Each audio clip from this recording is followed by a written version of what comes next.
What's up, everyone? Welcome to the video. Today we're going to take a look at how to replace the battery in this Cadillac ATS Smart Key Remote Fob.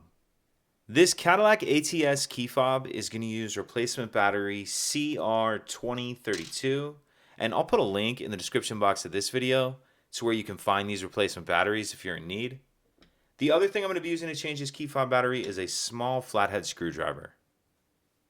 So the first thing I'm going to do is grab my key fob and remove the emergency key that's in the bottom of it. That's done by pressing this button here that my thumb's on, and the emergency key will pull out like that. We can just set that to the side.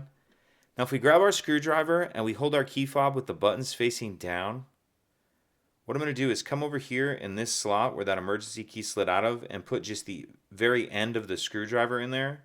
Then I'm going to pry up like this. Just enough to get the case started. You see how it's opening apart there?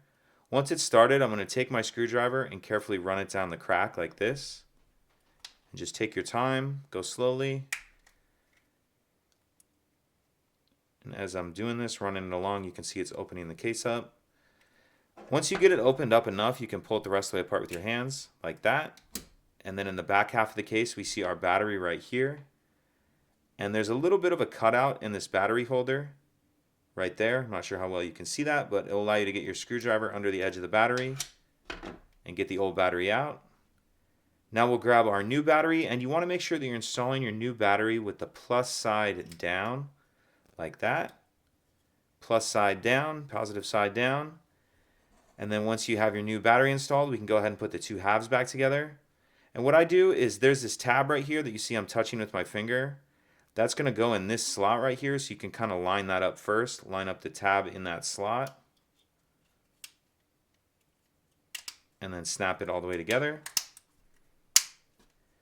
Slide our emergency key back in. And that's it. If you could take a second to like and subscribe, it helps us out, and I'd appreciate it. Thank you.